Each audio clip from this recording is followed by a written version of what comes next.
स्वागत है आपका बी न्यूज नेशन में। मैं हूं आबिद हुसैन शेख। बीजापुर पुलिस विभाग की नई टेक्नोलॉजी, मोबाइल चोर गिरफ्तार। बीजापुर जिला के कई पुलिस थानाओं में दर्ज कई मोबाइल चोरी की वारदातों को CEIR वेबसाइट के जरिए कार्रवाई में बड़ी कामयाबी हाथ लगी है। जिला पुलिस को जिला SP ऋषिकेश सोनावने ने एक प्रेस कॉन्फ्रेंस में इसकी जानकारी देते हुए कहा कि 4,58,500 कीमत वाले 25 ब्रांडेड कंपनी के मोबाइल जब्त करने में कामयाब पुलिस।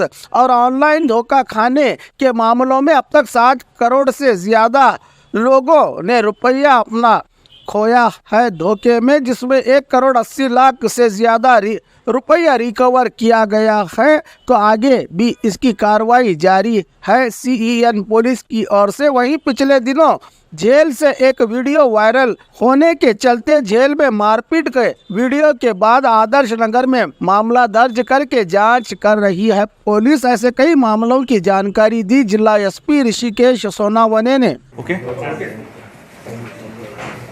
ಕಳೆದ 4 ತಿಂಗಳಲ್ಲಿ ವಿಜಯಪುರ ಜಿಲ್ಲೆಯಲ್ಲಿ ಸೈಬರ್ ಅಪರಾಧಗಳ ಸಂಬಂಧಪಟ್ಟಂತೆ ಒಟ್ಟು 12 ಕೇಸನ್ನು ನಾವು ಸೇನ್ ಪೊಲೀಸ್ ಠಾಣೆಯಲ್ಲಿ ದಾಖಲು ಮಾಡಿದ್ದೀವಿ. ಇದೆಲ್ಲ ಕೇಸುಗಳಲ್ಲಿ ಸುಮಾರು 2,07,00,000 ಅಷ್ಟು ಹಣ ವಂಚನೆ ಆಗಿತ್ತು.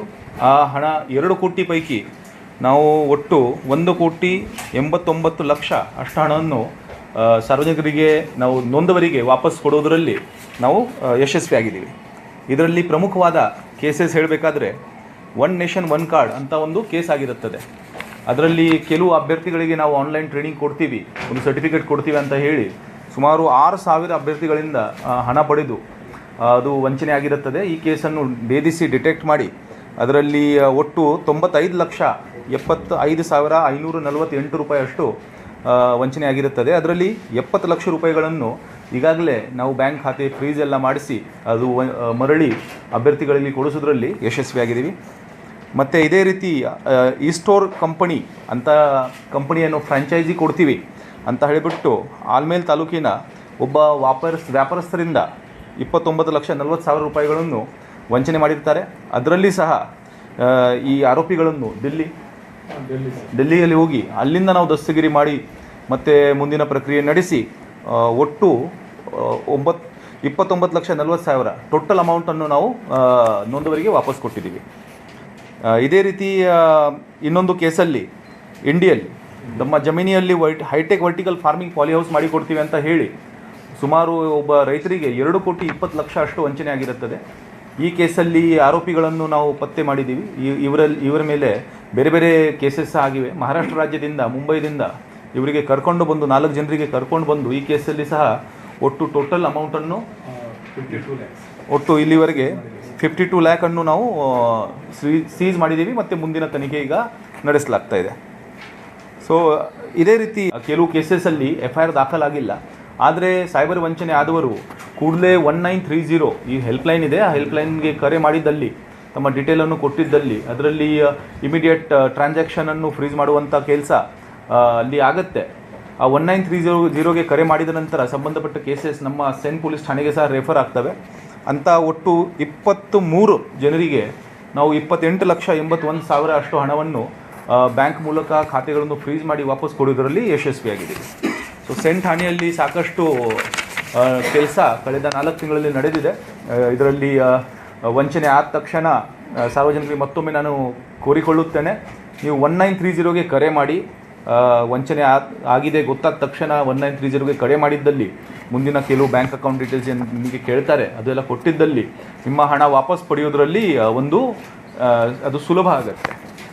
ಇದೇ ರೀತಿ ನಮ್ಮದು CEIR portal, central equipment identity register ಅಂತ ಏನಿದೆ, ಆ CEIR ಪೋರ್ಟಲಲ್ಲಿ ಕಳೆದ ಹೋದ ಮೊಬೈಲ್ ಅಥವಾ ಕಳ್ಳತನ ಆದ ಮೊಬೈಲ್ ಅದು ಡೀಟೇಲ್ಸ್ ಎಲ್ಲ ಅಪ್ಡೇಟ್ ಮಾಡಿದ್ದಲ್ಲಿ ಅಂಥ ಮೊಬೈಲನ್ನು ಸಹ ನಾವು ಡಿಟೆಕ್ಟ್ ಮಾಡ್ತೀವಿ. ಟ್ರೇಸ್ ಮಾಡಿದ್ದಲ್ಲಿ ಓನರ್ಗೆ ವಾಪಸ್ ಕೊಡಲಾಗ್ತದೆ.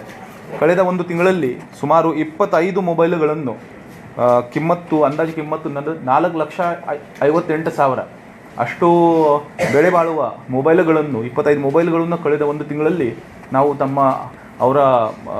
ಅವುಗಳ ಓನರ್ಸ್ಗಳಿಗೆ ವಾಪಸ್ ಕೊಡಿಸಿದ್ದೀವಿ.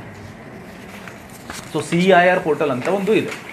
ಇದರಲ್ಲಿ ನೀವು ನಿಮ್ಮ ಮೊಬೈಲ್ ಕಳೆದು ಹೋಗಿದೆ ಅಥವಾ ಕಳ್ತನ ಆಗಿದೆ ಅಂತ ಸಂದರ್ಭದಲ್ಲಿ ಸ್ಟೇಷನ್ಗೆ ಹೋದಾಗ ಸಹ ಈ ಪೋರ್ಟಲಲ್ಲಿ ನಾವು ನಮ್ಮ ಮೊಬೈಲ್ ಡೀಟೇಲ್ಸನ್ನು ಅಪ್ಡೇಟ್ ಮಾಡ್ತೀವಿ. ಡೀಟೇಲ್ಸ್ ಅಪ್ಡೇಟ್ ಮಾಡಿ ಯಾವಾಗ ಆ ಮೊಬೈಲ್ ಟ್ರೇಸ್ ಆಗುತ್ತದೆ ಭವಿಷ್ಯದಲ್ಲಿ ಆವಾಗ ಆ ಮೊಬೈಲ್ ನಿಮಗೆ ವಾಪಸ್ ಕೊಡಲಾಗ್ತದೆ. ಏನಿದೆ ಜೈಲ್ ಪ್ರಕರಣದಲ್ಲಿ ಒಂದು ವಿಡಿಯೋ ನಮ್ಮ ಬಿಜಾಪುರ ನಗರದಲ್ಲಿ ಹರಿದಾಡ್ತಾ ಇತ್ತು. ಅದರಲ್ಲಿ ಒಬ್ಬ ಕೈದಿ ನನಗೆ ಕೆಲವು ಜನ ಗುಂಪುಗಾರಿಕೆ ಮಾಡಿ ಹಲ್ಲೆ ಮಾಡಿದ್ದಾರೆ ಅಂತ ಒಂದು ಆಪಾದನೆ ಮಾಡ್ತಾನೆ. ಆ ವಿಡಿಯೋ ಸಂಬಂಧಪಟ್ಟಂತೆ ನಾವು ಈಗಾಗಲೇ 2 ಬೇರೆ ಬೇರೆ FIR ಸಹ ದಾಖಲು ಮಾಡಲಾಗಿದೆ. ಒಂದು FIRದಲ್ಲಿ ಜೈಲ್ ಅಥಾರಿಟಿ ಕೊಟ್ಟ ಕಂಪ್ಲೇಂಟ್ ಪ್ರಕಾರ ಒಂದು ಮೊಬೈಲ್ ಬಳಕೆ ಮಾಡಿದ್ದಕ್ಕೆ ಪ್ರೊಹಿಬಿಟೆಡ್ ಐಟಮ್ ತಂದಿದ್ದಕ್ಕೆ ಒಂದು FIR ಆಗಿದೆ. ಮತ್ತು ಇನ್ನೊಂದು FIRಲ್ಲಿ ಜೈಲಿನ ಒಳಗಡೆ ಗಲಾಟೆ ಮಾಡಿದ್ದಕ್ಕೆ ಸಹ ಇನ್ನೊಂದು FIR ದಾಖಲು ಮಾಡಲಾಗಿದೆ. ಮತ್ತು ಮೊಬೈಲ್ ಎಲ್ಲಿಂದ ಬಂತು, ಹೇಗಾಯಿತು, ಘಟನೆ ಏನು ನಡೆದಿದೆ ಅದರ ಸಂಬಂಧಪಟ್ಟಂತೆ ಈಗಾಗಲೇ ಆದರ್ಶ್ ನಗರ್ ಪೊಲೀಸ್ ಠಾಣೆಯಲ್ಲಿ ದಾಖಲಾದ ಈ ಪ್ರಕರಣಗಳಂತೆ ತನಿಖೆ ನಡೆಸಲಾಗ್ತಾ ಇದೆ. ಅದರಲ್ಲಿ ಅವನು ವಿಡಿಯೋದಲ್ಲಿ ಸ್ಪಷ್ಟ ಹೇಳ್ತಾನೆ, ನಾ ಹೇಳ್ತಾ ಇದ್ರೆ ಸುಳ್ಳಿದ್ರೆ ನೀವು CCTV ವೆರಿಫೈ ಮಾಡಿರಂತೆ. ಆ CCTV ವೆರಿಫಿಕೇಶನ್ ಆದರೆ ಗೊತ್ತಾಗ್ತಲ್ಲ ಮೊಬೈಲ್ ಯಾರು ಕೊಟ್ಟು. ಅದೇನದು ಎಲ್ಲ ನೀವು ಹೇಳಿದ ಹಾಗೆ ಈಗಾಗಲೇ FIR ಆಗಿದೆ, ನಾವು ತನಿಖೆ ಮಾಡಬೇಕು. ಅದು ಎಲ್ಲಿಂದ ಬಂತು, ಏನು ಘಟನೆ ನಡೆದಿದೆ ಎಕ್ಸಾಕ್ಟ್ ಆಗಿ ಅದೆಲ್ಲ ಅದಾದ ನಂತರ ಕನ್ಫರ್ಮ್ ಮಾಡಲ್ಲ. ಮೊಬೈಲ್ ಸೀಸ್ ಆಗಿದೆ, ಅದು ಮೊಬೈಲ್ ಇನ್ನೂ ಸೀಸ್ ಆಗಿಲ್ಲ, ಅದು ನೋಡಬೇಕಾಗತ್ತೆ, ತನಿಖೆ ಮಾಡಬೇಕಾಗುತ್ತೆ. ಈಗ ಆ ವ್ಯಕ್ತಿ ಹತ್ತಿರ ಮೊಬೈಲ್ ಇಲ್ಲ. ಸೊ ಅದು ನಾವು ವಿಚಾರಣೆ ಮಾಡಬೇಕಾಗತ್ತೆ ಎಲ್ಲಿಂದ ಬಂತು, ಏನು और खबरों के लिए देखते रहिए बी न्यूज नेशन। ऐसा आप देख सकते हैं कि मेरे हाथ में यूनिस्टोन, कितने ही सालों से अगर वो पत्थर आपके गुर्दों में हो या पित्ते में, ग्लैडर के भी जहाँ पत्थर होता है ऑपरेशन से नहीं निकलता, लेकिन ये दवा खाने के बाद वो आपको जो यूरिन के जरिए जो है पूरा होकर निकल जाएगा। जहाँ बड़े बड़े ऑपरेशन फेल हो जाते वहां पर ये दवा काम करती है।